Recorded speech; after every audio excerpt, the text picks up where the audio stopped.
Hi guys, welcome back to my another video. Aku rasa dah almost finish semua aku punya studio. Kalau korang tengok 80% tu dah settle lah. Cuma lantai je kita tak settle lagi. Dan masukkan aircon. So kita akan masukkan aircon dulu, baru kita akan cat lantai. Sekarang ni kalau korang tengok, plug pun semua boleh guna. So lampu pun aku dah masukkan. So far aku sangat puas hati lah dengan semua ni. Aircon akan datang lepas aku habis shoot di belah sana lah. Aircon je satu lagi. Lantai pun dah settle. Kita polish yang mana perlu je. Sebab nak polish lantai tu sangat mahal guys. Dia kira per square feet, 1 square feet tu dalam RM5 macam tu. Jujur cakap, kalau polish lagi cantik lah. Sebab polish lagi nampak bersih, lagi nampak kemas lah. Kalau tengok kat sini, sinki kat belakang ni, dia bukan untuk basuh tangan makanan, ok? Kalau basuh tangan makanan, sinki tu dia akan lekat sisa makanan tu ke bawah saluran. So dia tak sesuai lah. Sinki tu bukan untuk basuh tangan makan.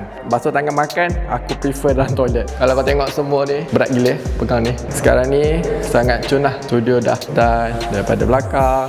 Seekor ramah ni pun aku dah bayar deposit. And then kita tunggu untuk proses dia buat lah. Cuma seekor ramah tu dia akan start proses dia setengah bulan 11. Aircon aku budget, aku akan buat aircon ni pada 23 lah. Proses dekat sana cabut. And then aku dah boleh fokus kat sana. Cuma sekarang ni aku masih lagi berfikir-fikir aku nak letak loteng kat atas tu. Sini dah ada loteng. Cuma area sini maybe aku nak letak juga loteng. Cuma aku nak kena bagi tahu awak dululah. Awak nak kira upah macam mana daripada sini ke sini. So aku boleh letak lah kat atas tu aku punya kapet. Yang kat atas ni mungkin kotak-kotak semua yang jarang pakai aku akan letak atas ni. Aku tambah terus lah untuk loteng sikit sampai ke ngam-ngam sampai ke sini. Okay, so daripada sini okay, ada satu lagi level lah untuk aku letak barang-barang. Pintu ni pun dah cat cantik lah, nampak kemas sikit. Pintu toilet pun dah cantik lah. Aku minta awak cat juga. Tapi ni owner buat memang huduh-huduh je. Dia letak kayu macam tu je geng. Ni sebab tak muat pintu kan. So nak letak lock dia ni, so dia letak lah kayu kat situ.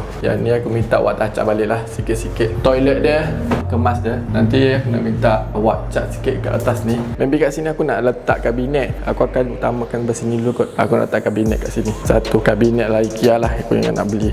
So kabinet snack-snack apa semua kat sini lah. Kat sini kalau kita ada rezeki kita akan pasang kowe ataupun kukuh. Sebab dia dekat dengan pipe ni, dia senang sikit untuk keluarkan dekat situ. Lubang tu tak tutup lagi sebab kita nak letak aircon. And then aku sayang betul kat awak dia tak nak switch ni kat dalam. So cantik sikit lah kemas. Yang ni aku minta nanti untuk beli casing yang besar, tutup lah kat situ. Itulah proses kita sekarang. Jumpa lagi next video, next content. Assalamualaikum.